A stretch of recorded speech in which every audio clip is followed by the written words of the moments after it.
Hello, I'm Bruce Fetzer, President of the John E. Fetzer Memorial Trust. I'm here today with Akram Elias, former Grand Master of the Masonic Grand Lodge of Washington, D.C. We're here in the Detroit, Michigan Masonic Temple, which is actually located just 1 mile from Old Tiger Stadium. John Fetzer frequented this temple as part of his many, many trips to Detroit as owner of the Detroit Tigers. The Detroit Masonic Temple is the largest Masonic structure in the world. It houses more than a dozen distinct and beautiful lodge rooms that service both the basic Freemasonry activities as well as the higher York and higher Scottish rites. And we're here today to film Akram in the context of these lodge rooms. Well, thank you, and I look forward to being here and doing it. And it's indeed a magnificent structure. Thank you, Bruce. Thank you. Well, Bruce, we're here standing in a lodge room, a typical lodge room, so I'm going to explain some of the key aspects of the furniture and how the lodge room is organized. In every regular Masonic lodge, there exists an altar. It is at the altar that the candidates for the degrees of Freemasonry take their obligation. Obligation is key to a Freemason, and it's freely taken. It differs from duty. And at the altar, one finds always the three great lights of Freemasonry. The first one is what we call the volume of the sacred law. Now, the volume of the sacred law could be any of the holy books. The person who's taking the obligation chooses the holy book in which they believe, depending on their religious background. They get to choose the book. The other two are very important tools in Freemasonry, the set of the compasses, and the compasses are used by the Mason, putting himself as a point and drawing a circle around him. And it is used as a tool to teach the Mason to always circumscribe his desires and passions towards all mankind, more especially, of course, a Mason. And the other tool is the square. And the square is a symbol of wisdom. And it is to teach the Mason that while you're seeking guidance from your volume of the sacred law, make sure you're always wise in your actions towards others and always circumscribe your desires. The three together are essential to regular Freemasonry. That's why we refer to them as the three great lights in Masonry. Now, during the ceremony, the lights in the lodge room are dimmed. And the candidate is typically blindfolded. So when the person blindfold is removed and the room is dark, there are three lesser lights that we see here, which will enable the candidate to see the three great lights. So the focus really is on the three great lights. And these three lesser lights could be old oil lamps, as you see here in this lodge room. They could be electric bulbs, and they could be candles. So there is no one way of having them. But the idea is that they will shed enough light to focus the attention of the candidate, that this is where everything starts. There are three key pillars in a lodge room. These are the three most important positions to really govern and manage the affairs of the Masonic Lodge. And the top position is right there, and that is where the worshipful master, that is the presiding officer of the lodge, sits. The worshipful master sits in symbolically what is called the east of the lodge. The east is where the sun rises, so it's the source of physical light. So symbolically in Freemasonry, that is the source of enlightenment.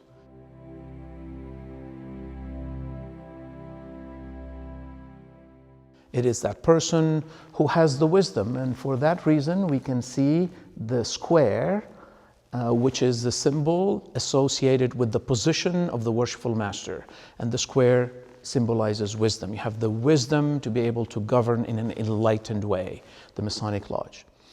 The next position, Bruce, we see it on the other side of the lodge, right there, and that is called the Senior Warden.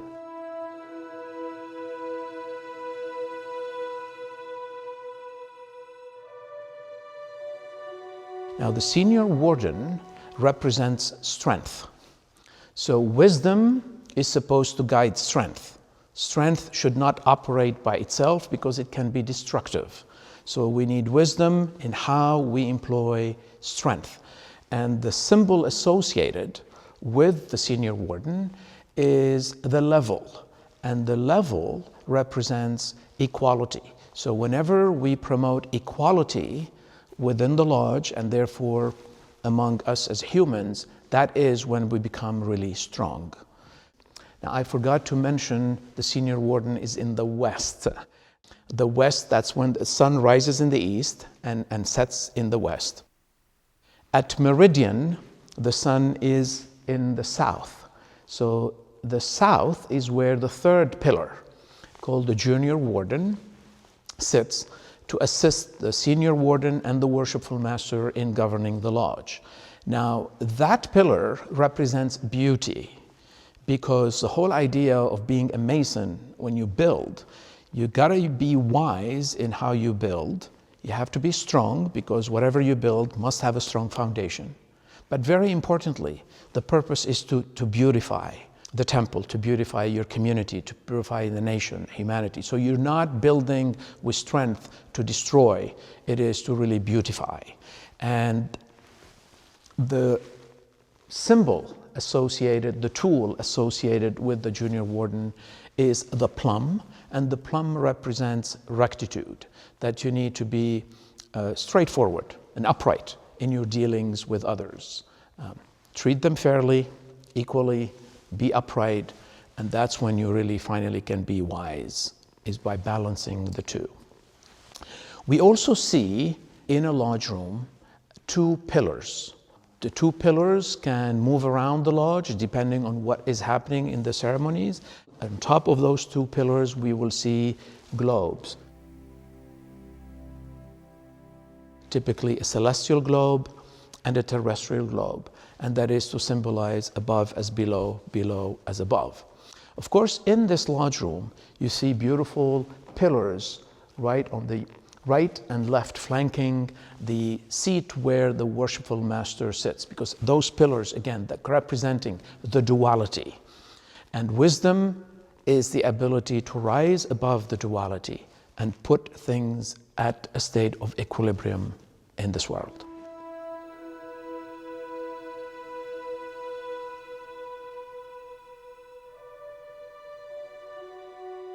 Akram, we understand that the basic structure of Freemasonry involves the first 3 degrees. Could you please describe and explain the basic 3 degrees of Freemasonry? With great pleasure, Bruce. There are 3 essential degrees in Freemasonry. The first degree is called the Entered Apprentice degree. This is the first step that a person who is not a Freemason takes into the society of free and accepted Masons. It is very important to keep in mind that the degrees of Freemasonry are really initiatic degrees. So we're a society that initiates individuals into Freemasonry. And the concept of initiation entails a transformation, an internal transformation of the individual. Now, the first degree, the Entered Apprentice, focuses on the first key aspect of the nature of a human being, and that is the physical self, the material world, the physical self that I have first in me and then in the material world in which I live. So the lessons of the degree, the ritual itself, focuses on how can a new Mason really master his, her physical self in a physical world. And everything that happens in that degree has always two levels of meanings. So the tools, the setup of the lodge room, the actual ritual initiation itself has always two levels of meaning. There is an exoteric. An exoteric means obvious, as the one person hears it and witnesses it. It has that level of meaning. And then there is a hidden level called the esoteric. And it's the esoteric that the person needs to dig deeper into in order to start the process, to launch the process of internal transformation. And that esoteric gets you a little bit into the hidden meanings of the symbols, because the language that Freemasonry uses is a language of symbols. It's intentional because symbols are very powerful, but one needs to dig beyond the veil, dig deeper into it. It's like taking an onion and peeling it. So the esoteric is key. If one does not focus on that, one misses the journey. Now, once we're done with the first degree, the next step for the Freemason is to go to the second degree, which we call Fellow of the Craft or Fellow Craft. The second degree focuses on the second key nature of the human being, and that is the intellectual self. We're not only physical, we don't live only in a physical world. There is part of us that is intellectual, and there is a lot of intellectual pursuit that needs to take place in the world in which we live. So in the second degree, the big focus is on intellectual pursuit, and specifically the 7 liberal arts and sciences. And typically in a lodge room, when it comes to the Fellow Craft degree, the Freemason is introduced to the winding stairway. This is a very important aspect of that degree. So we're going to step over closer to where the winding staircase exists in this lodge room, and we'll go over its significance. Well, Bruce, I'm right here standing. Both of us are by the winding staircase in this lodge room. For the second degree, this is an important symbol that is used to teach certain things that consists of 3 parts. The first part consists of 3 steps, and the 3 steps symbolize the 3 key tools that we find always in the Masonic Lodge. The first one being the plum, the symbol of rectitude that symbolizes beauty. The second one is the level, which represents equality and stands for strength. And the third one is the square, which is the symbol associated with the master and representing wisdom.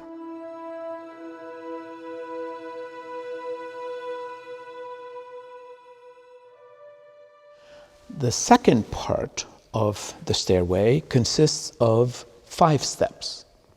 And the 5 steps symbolize the 5 classical orders of architecture: the Ionic, the Doric, the Corinthian, the Tuscan, and the Composite.